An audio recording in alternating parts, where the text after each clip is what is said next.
Hello and welcome to another episode of Prestige Fit Mobility.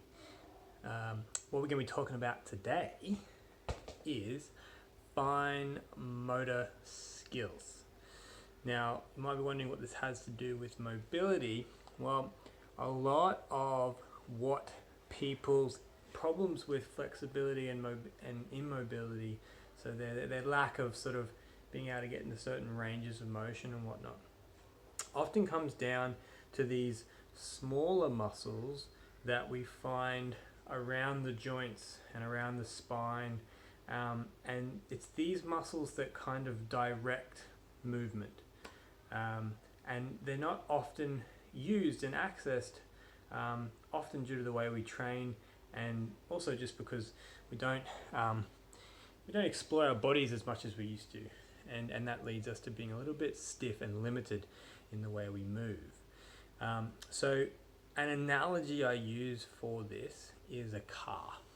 So if you think of a car and the way it works, what we have is two major parts. And we have this in the body as well. We have these muscles in our body that are the power producers, and we have these muscles that direct that power. And just like a car has an engine which creates the power and force, and you have the steering wheel, the wheels, and all the intricate bits and pieces that direct the energy and power from that engine, and they direct it in a way that allows us to drive and navigate that car. And our body is very much the same. So if we, have the handbrake on halfway and the wheels aren't aligned properly and certain parts aren't working the way they should, we're going to have a car that's not going to work very well. It'll still go, but over time you're asking for a problem to happen. And this is exactly what I see happening in people's bodies. Over time we get a situation where due to this immobility, that's where we end up with the niggles and pains and poor flexibility, simply because we don't explore and get access to these smaller fine motor skill muscles.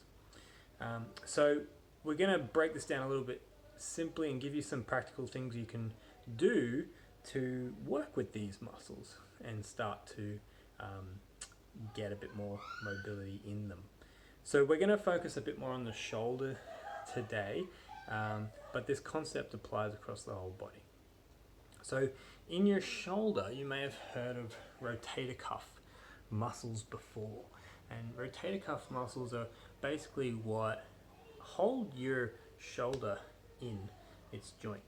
And there's a number of them, and they're the kind of muscles that do that fine motor skill movement, and they articulate your shoulder and keep it lined up in place so that other bigger muscles like your pecs and your lats and your triceps and your biceps can provide force through that shoulder and keep it stable, so that you can actually provide force through that shoulder joint. So if you're doing bench press or press, or overhead press, or anything that's a pull-up, anything that's strong through the shoulders, these muscles play a huge role in keeping that shoulder stable and giving you the mobility to even be able to do those movements. So a couple of ways to do this.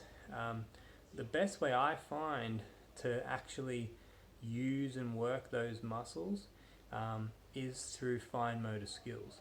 So for example, this ball here, if I wanted to do some fine motor skill work with it, it might be difficult enough for me to just catch this ball with an open hand, which is slightly more challenging, and the accuracy and fine motor skill needed to do this means and tells me that you're using those fine little muscles around your shoulder. Making that a little bit harder, you might try and catch it on the back of your hand, which again requires a bit more accuracy and focus and stability. All the things that we're trying to get that shoulder to do is those movements which require accuracy, balance, focus. They're the kinds of things that these smaller fine motor skill muscles are involved in. Another way that's really cool is to get a stick and to balance it. Now, the little adjustments required here are the kinds of adjustments that those fine motor skill muscles are going to do. And what I often see is people who try and do things like that, I see their bigger, more power producing muscles get involved, and it's very sort of stagnant and very abrupt the way they move, and that shows me that they haven't got a very good connection to those more fine motor skill movements. So what I want you to do, and a little bit of a fun challenge for you to go away with, to start to see, one, how your fine motor skill muscles are faring and how much of a connection you have to that kind of movement. And two, you're going to then have something you can practice getting better at using those fine motor skill muscles. And that's with what I've just shown you. So whether you have a ball, you can practice that behind on top of the hand catch and see if you can control it, and then throw it, catch it on the other side. You might do this with somebody you live with, a little bit of fun. Or you're getting the broomstick and you're seeing how calmly and how balanced and how long you can keep that stick up in the air. If you want to make it a little more challenging, you can get smaller things. Smaller things are even more challenging because how much you overreact and articulate that shoulder and everything to keep it stable become even more finely. What I'm trying to say is that if you overreact with something smaller, it's seen much more abruptly, and therefore it's a little bit more challenging again because you can overreact too much. So there's a few things lying around my house. This thing, by the way, is a little muscle development device.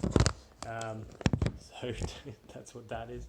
But you can use anything really, and it's just to start doing things that require more focus, balance, and accuracy as opposed to brute strength, which is what we often train.